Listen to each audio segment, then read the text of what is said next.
just stop, I'm trying to film. So my little life since buying this van has been a cycle of working to save up money, then getting on the road and having an adventure, and getting insecure about the amount of money that I'm spending, going back to work and saving up money, and then getting back on the road. And right now, we're finally at that point again of getting back on the road, which is definitely something I really needed because my mental health was plummeting again. And so I thought it would be cute, before I even made this video, I wanted the name of it to be like an homage to my first video, moving into the woods to fix my depression. Because that video was also meant to be a trip for my mental health. And if you watched it, you know what ended up happening. I had a very scary experience where I'm pretty sure if I hadn't hopped in the front seat and escaped, I would have maybe been harmed. But yeah, I feel like this trip is hopefully gonna be a retry of that in a way, and hopefully I'm not setting myself up for history to repeat itself.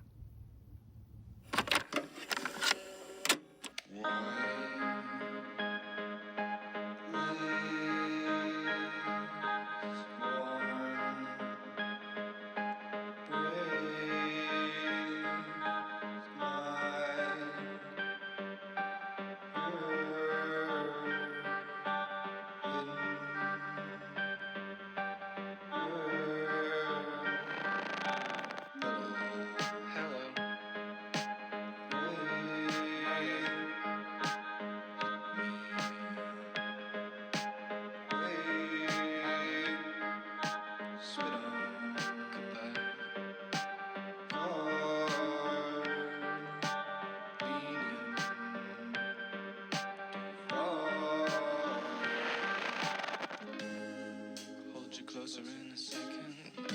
Something weighing heavy on my teeth. What's my deal? I'm just so glad that you're real.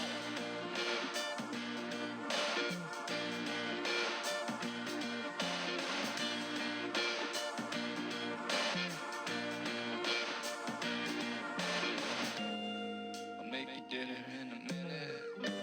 Got a feeling and it's right. Don't blink your ears. I'm just so glad that you're here.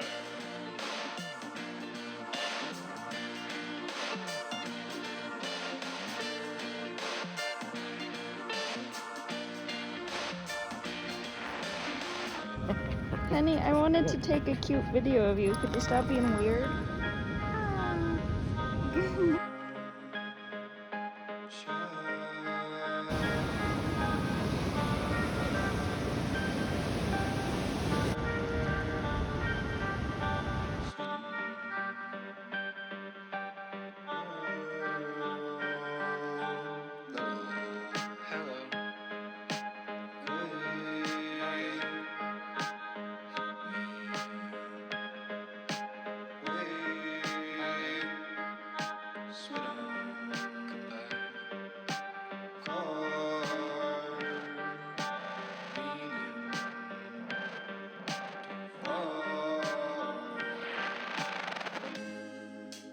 Closer in a second.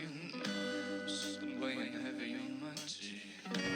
What's my deal? Wait, Aaron! Wait, Aaron! Oh! I'm just so glad that you're real. I'll make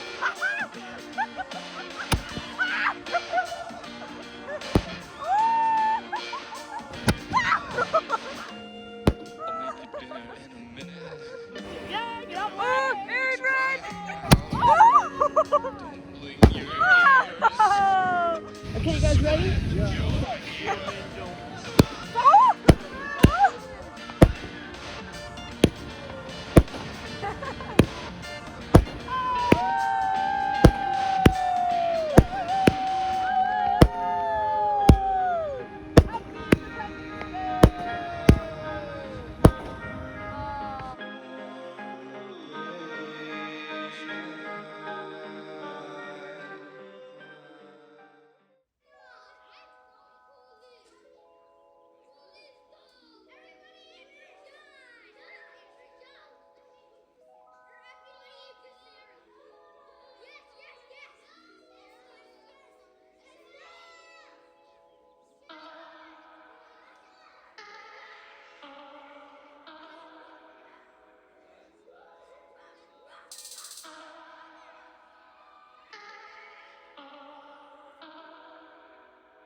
I was starting to feel a little bit uneasy where I was staying. I had multiple instances of people laying down on their horn as they drove by the pullout where I was staying the night. And I also had a very scary man pull up right next to me in his truck while I was at like this big day use area by the river, and he stared in through my windows and like looked me directly in the eye and just like glared at me and with the most horrifying face. Yeah, just generally I was having a rough time because I was on my period and the air was just not making me feel comfortable.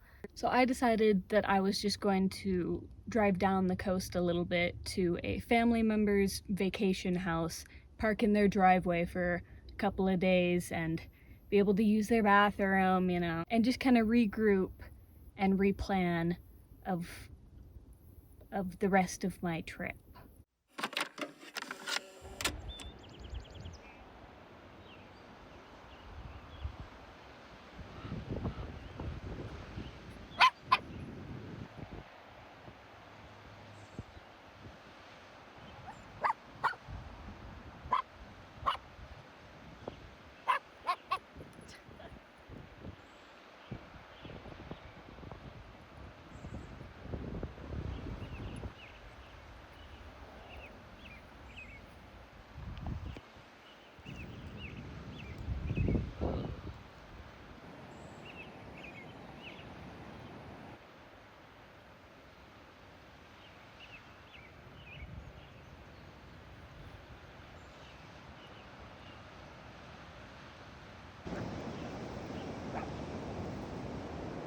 Benny, come on back.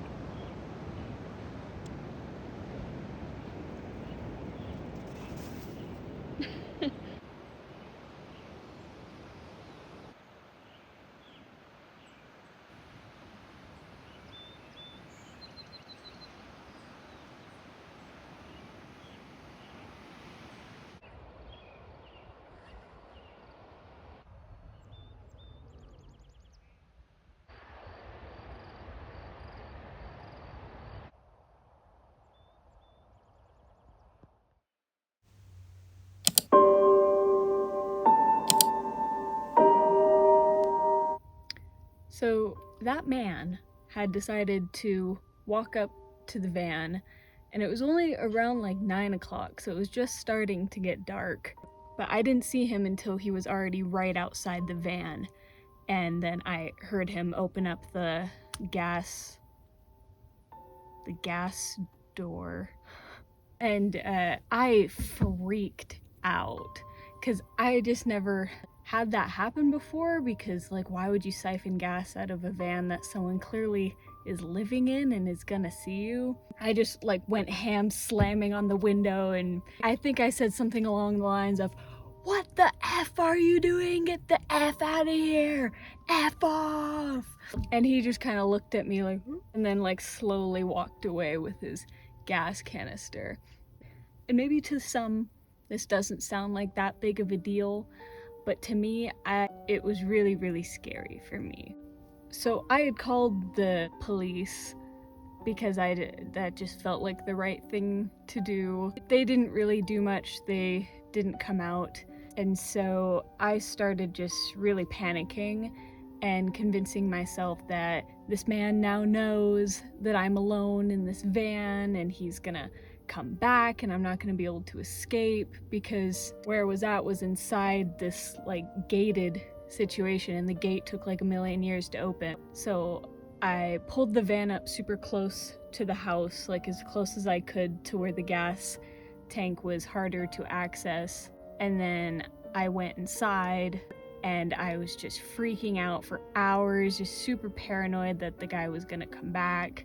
At a certain point, the power turned off in the house, and then when it came back on, the light sensor in the front went off, and then I heard a bunch of knocking noises. Looking back on it, I'm pretty sure it was just like the ice machine or something, but I was in such a high state of paranoia and panic that I called the police again, and I asked them to send somebody out, and he looked around and didn't see anything. But yeah, for some reason that experience just really, really shook me up, because I already have so much paranoia about men trying to harm me while I'm in my van because of my experience last year and just other experiences throughout my life. That just really heightened my paranoia that was already there.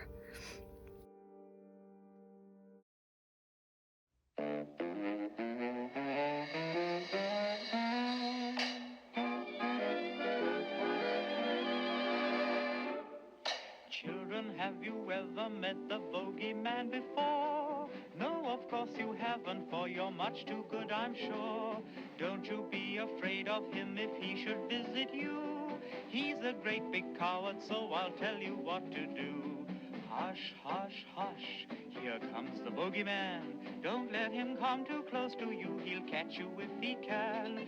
Just pretend that you're a crocodile, and you will find that bogeyman will run away a mile.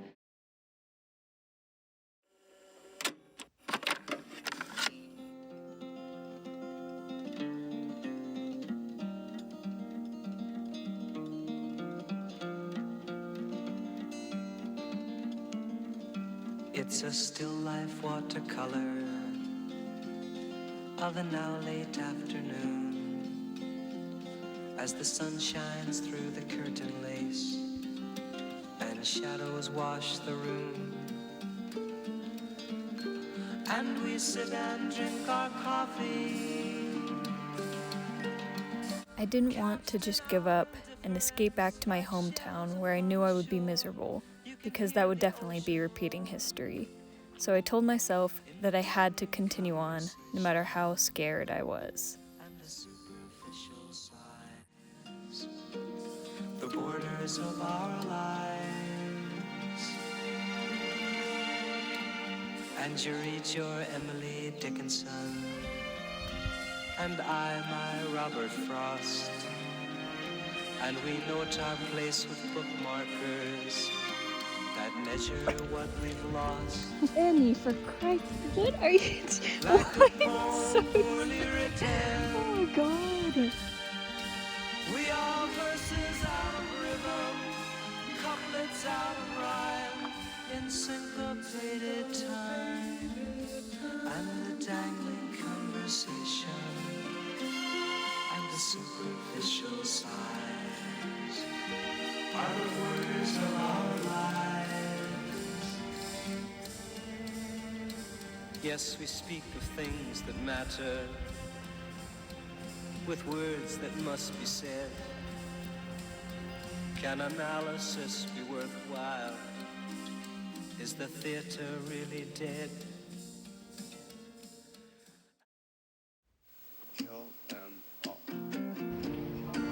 I was starting to think a lot about how I lived my life as a child, and how my imagination was full of wonder and hope, rather than the disturbing, intrusive thoughts I have now. I wanted to practice getting back to that mindset, so that life could maybe be more beautiful and interesting, rather than just feeling traumatic and hopeless. Ivory ceilings, burgundy. Come on, Dan. That's fine. I'd say. Start to spin, the whole room gets dim.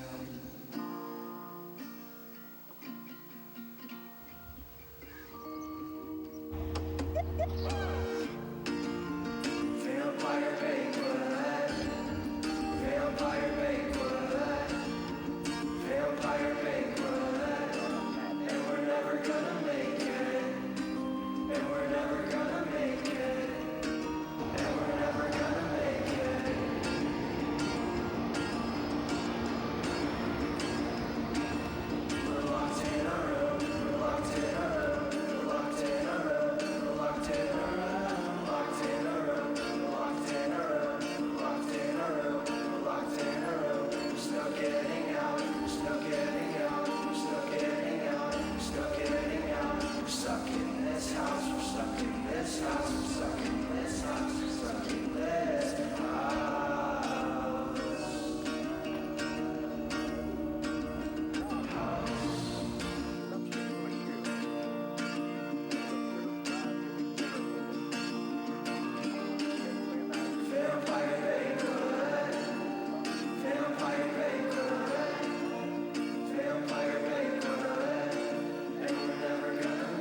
Careful on the edge there.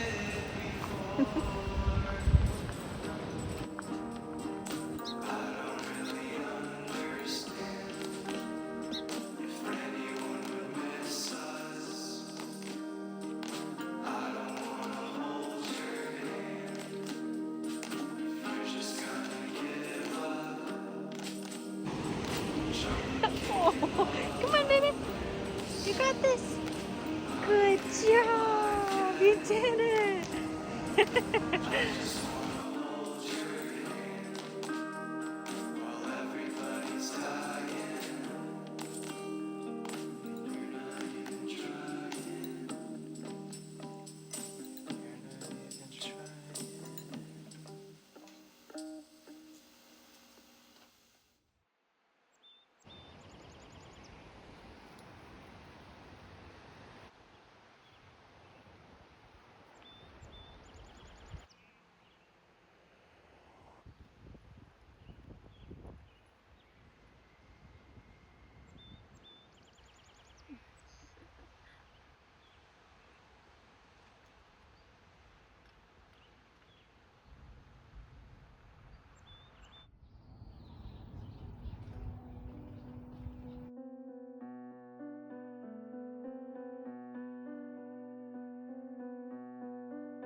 In case the reader may wish to know what a psychic investigator takes with him when engaged on an important case, I will enumerate some of the items included in a ghost hunter's kit.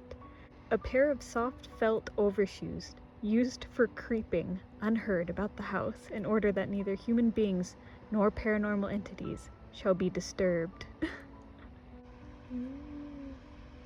On this other page, Collector's Library of the Unknown. Creepy.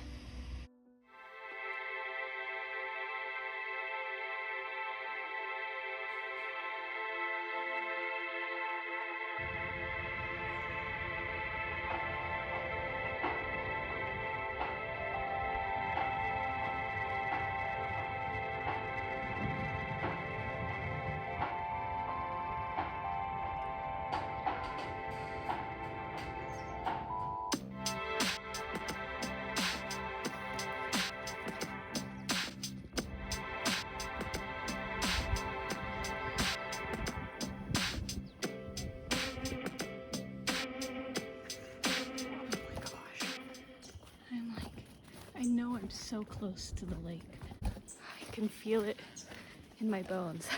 I'm gonna make it to the lake. Okay, looks like a clearing. Okay, I know that the lake is right there. I don't understand why this trail is not just leading me to the lake. Okay, I see the lake, but what? This does not look like something I should be walking across. There's no way. Oh my god, this is so stupid. Please. Okay, I made it. Well, I don't know, maybe this is what I'll get. My hope is rising, because here's a clearing. Okay, and what? Where the hell are we? Oh my god. I see it. I see it. Whew. Yes.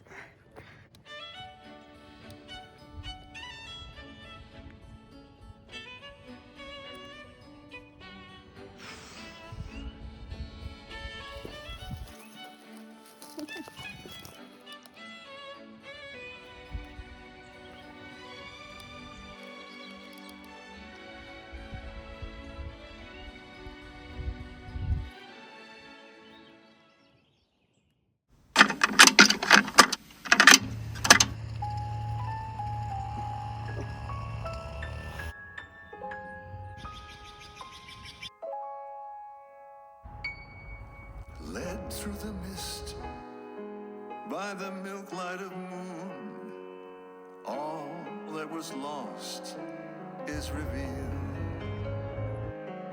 Our long bygone burdens, mere echoes of the spring. But where have we come, and where shall we end? If dreams can't come true, then why not pretend? How the gentle wind beckons through the leaves as autumn colors fall, dancing in a swirl of golden memories, the loveliest lies of all.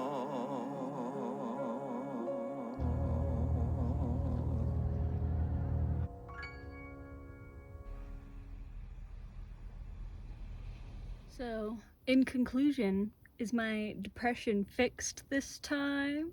I wouldn't say so, but I feel like I really proved to myself how brave I can be, and that I can stick through situations even though every part of me was screaming to just go back home where it's safe, even though I knew I would be miserable if I did that.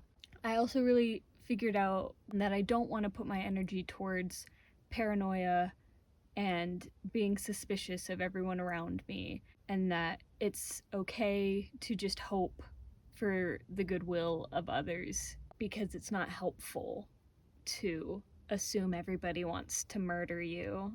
I also feel like I got a lot of practice in allowing myself to romanticize life more and let my childlike wonder overcome the fear. So that's good.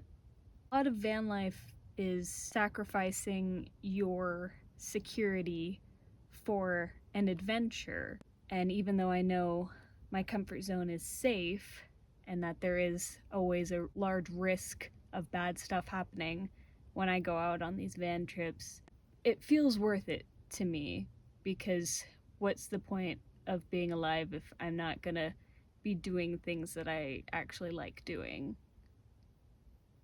Yeah, I don't know.